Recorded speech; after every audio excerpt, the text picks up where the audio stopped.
अगर वो local maximum local minimum कहता वैल्यू निकालने को, तो हम इसमें फर्स्ट डेरिवेटिव टेस्ट और सेकंड डेरिवेटिव टेस्ट लगा सकते थे, सही है। बट हम इसको किससे करने जा रहे हैं, रेंज से, सही है। करने को इसमें first derivative test second derivative test भी लगा सकते हैं, बट इसका सही तरीका क्या होगा, इसको रेंज से सॉल्व करो, क्योंकि इसने लोकल की बात नहीं करी है इसमें। तो कैसे करेंगे, देखो रेंज से सॉल्व ध्यान से देखेंगे। फंक्शन दे रखा है f(x = 2x - 1 का होल स्क्वायर प्लस 3), सही है। इस फंक्शन में दो टर्म है, देखो एक तो 2x - 1 का होल स्क्वायर, एक 3 +3 करके दे रखा है, सही है।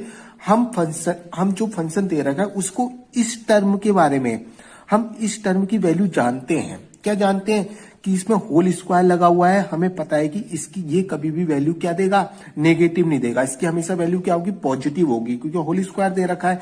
हम x की कुछ भी वैल्यू रखते हैं यहाँ, यह हमेशा जो ये टर्म है हमारा 2x - 1 का होल स्क्वायर, क्योंकि इसमें होल स्क्वायर रखा है, या तो ये 0 देगा या फिर 0 से ग्रेटर देगा, पॉजिटिव वैल्यू तो देगा। तो हम इसको लेके सॉल्व कर देते हैं, सही है। कभी भी हमें रेंज से अगर क्वेश्चन करना हो तो हमें कोई ना कोई ऐसा टर्म उसने जरूर दिया होगा जिसकी वैल्यू हमें पता है, सही है। हमें इसकी वैल्यू पता है, हम रेंज से करने जा रहे हैं सॉल्व, तो हमें इस टर्म की वैल्यू पता है, सही है। इस टर्म की वैल्यू हमें क्या पता है कि ये हमें क्या देगा, हमेशा 0 वैल्यू देगा या फिर 0 से ग्रेटर देगा। हमने इस टर्म को पकड़ लिया, देखो या तो ये 0 देगा या 0 से ग्रेटर वैल्यू देगा, सही है। अब हम क्या करते हैं, हमको यही फंक्शन लाना होता है पूरा, सही है। अब हम इसको सॉल्व करेंगे, सॉल्व कैसे करेंगे, इसको सॉल्व इसलिए करेंगे क्यों हमें यही फंक्शन लाना होता है जो उसने दे रखा है। अब ये फंक्शन कैसे आएगा, अगर मैं इसमें +3 जोड़ दूंगा तो यही फंक्शन आ जाएगा ना पूरा। तो हम इसमें दोनों तरफ क्या करते हैं, +3 ऐड कर देते हैं, देखेंगे 2x - 1 का होल स्क्वायर प्लस 3, 0 + 3, दोनों तरफ 3 ऐड कर दिया, सही है।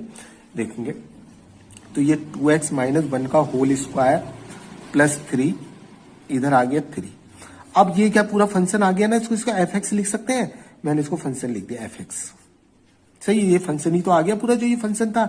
तो फंक्शन की वैल्यू हमारी क्या हो गई, देखो फंक्शन की वैल्यू हमारी हो गई 3 या 3 से ग्रेटर, यही तो हो गई।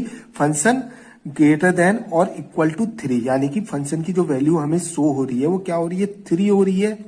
क्लोज इंटरवल लगाएंगे क्योंकि इक्वल का साइन भी है। 3 से ग्रेटर कहां तक जाएगी, इन्फिनिटी तक, सही है, इनफाइनाइट तक। तो 3 से इन्फिनिटी तक इसकी वैल्यू हो गई, और इन्फिनिटी की तरफ हमेशा ओपन इंटरवल लगता है, सही। यहाँ क्लोज इंटरवल लगेगा, क्लोज इसलिए लगेगा क्योंकि इक्वल का साइन भी है, क्योंकि फंक्शन की वैल्यू क्या आ रही है, 3 आ रही है, फिर 3 से ग्रेटर 3 भी आ रही है, कि इसलिए क्लोज इंटरवल लगा। 3 से ग्रेटर यानी कि इनफाइनाइट तक जाएगी,